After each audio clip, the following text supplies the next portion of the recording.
Eu cresci em um lar evangélico. Meu pai, pastor, tios pastores, pessoas envolvidas em missões, missionárias, viajando de cidade para cidade, plantando igreja, colégios batistas, por todos os lugares que você puder imaginar, num contexto religioso. E desde a infância fui levado a ouvir a palavra de Deus. Quase que cresci dentro da igreja. Frequentava a escola dominical evangelística, embaixadores do reis, todo tipo de acampamento, passeio, retiro, tudo que acontecia, EBF, na igreja ali eu estava. E conforme eu fui crescendo com um senso de temor a Deus, não um temor febril de me afastar dele, de saber que ele é santo e de temer pecar contra ele. E assim eu cresci.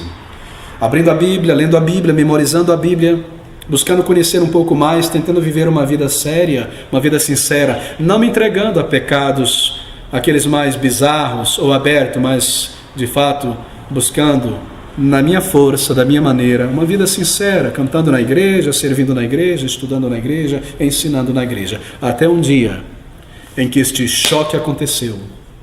E de repente, um dia, lendo a palavra de Deus em casa, aos 16 anos de idade, os meus olhos se voltaram na leitura de 1 João, para estas palavras que se encontram em 1 João, capítulo de número 3, versículo 9. Eu me lembro na cidade de Goiânia, à tarde, uma tarde morna, no final do dia, lendo a Bíblia. Não queria mais ler a Bíblia simplesmente porque os professores da EBD Evangelística me diziam que eu deveria ler, mas eu queria ler por mim mesmo. Já era um adolescente, um jovem rapaz, aos 16 anos. Então os meus olhos, eu creio que guiados pelo Espírito, depois da leitura desse texto, caíram em 1 João 3, e na sequência da leitura eu cheguei ao versículo de número 9, onde se lê essas palavras. Eu já tinha lido essas palavras tantas vezes. Qualquer que é nascido de Deus não permanece na prática do pecado, porque a sua semente, isto é, o Espírito de Deus, permanece nele e não pode viver na prática do pecado, porque esta pessoa é nascida de Deus. Ali foi o início do meu choque espiritual.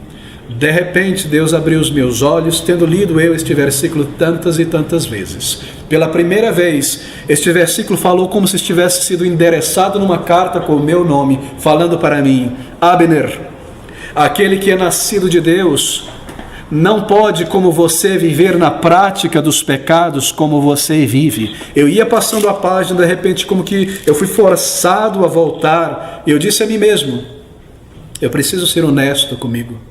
Eu vivo na prática dos pecados. Eu peco em meus pensamentos a cada dia. Eu pequei ontem nesses pensamentos que eu peco hoje. E eu pequei semana passada e ano passado, quando eu tinha 12 anos de idade, eu já pecava assim. E quando eu tinha 9 anos de idade, eu também pecava nesses pecados. E eu tenho hoje 16 anos de idade e eu continuo pecando em meu coração, em meus pensamentos. De repente eu comecei a ver que não era apenas no coração e nos pensamentos, mas que eu tinha feito muitas coisas que eu tinha maliciosamente enterrado para longe, para fora da moldura da minha consciência, para não conviver com estes pecados que eu tinha praticado. De repente um choque espiritual, de repente eu acordei. De repente eu me vi um pecador. Eu era este pecador. E eu segui lendo a palavra de Deus. Depois de descobrir que era um pecador, então descobri que eu não estava salvo. E lendo a palavra de Deus em algumas semanas posteriores, os meus olhos vieram para a carta de Paulo aos Romanos. Quando Paulo, no capítulo de número 8 de Romanos, e no versículo de número 16, lendo a palavra de Deus, eu li este texto que eu já tinha lido tantas e tantas vezes, que eu achava até bonito e poético e belo, onde Paulo diz no capítulo 8, versículo de número 16, o próprio Espírito testifica com o nosso Espírito que somos filhos de Deus, e se somos filhos de Deus, logo herdeiros também, verdadeiramente herdeiros de Deus. Queridos, naquele momento um outro choque espiritual aconteceu em minha vida. E ali, naquele momento, eu entendi que eu não era salvo.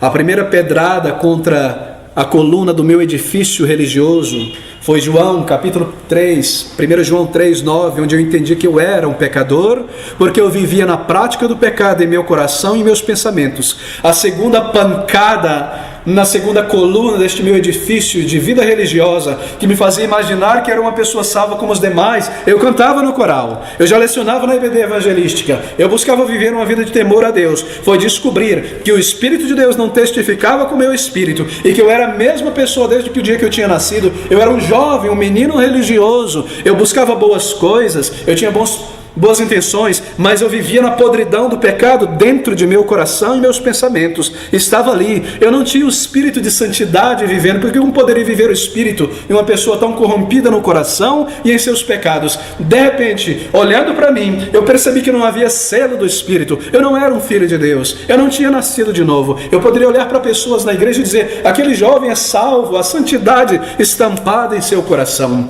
Aquela senhora é uma mulher de oração de verdade, não é uma pessoa tão egoísta, tão cheia de malícia e de orgulho como eu era. De repente eu entendi que eu vivia na prática do pecado em meu coração e meu pensamento, e eu entendi que o Espírito de Deus não habitava em minha vida. E eu descobri, queridos, e esse foi o grande choque da compreensão quando a ficha caiu, uma compreensão intelectual, mas espiritual também, que eu não tinha experimentado aquilo que a Bíblia chama de uma experiência de nascer de novo, o que nós chamamos de uma conversão.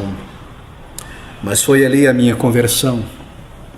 Foi ali quando Deus, por essa percepção, por um descobrir da realidade, me levou então a ver que eu era um pecador, a entender que eu não estava salvo, a perceber que eu precisava desta obra de nascer de novo. E Ele me conduziu ao longo de meses seguidos, até os 17 anos, em uma busca profunda, em arrependimento profundo, em bater nesta porta tantas vezes. Foi a misericórdia de Deus, foi o amor de Deus, mas foi necessário, queridos, um choque espiritual. Foi necessário que eu acordasse e entendesse que eu era um menino pecador, um adolescente pecador, que eu estava longe de Deus. Ainda embora eu cantasse na igreja, vivia na igreja, tentasse ser um bom exemplo de rapaz, eu nascer em pecado como todo homem e mulher, e eu não tinha experimentado o que era verdadeira conversão. É um choque na velha vida, seja religiosa ou não religiosa, um choque que desperta, um momento complacente, de repente um momento insensível, num outro momento eu desperto que sou um pecador, eu busco,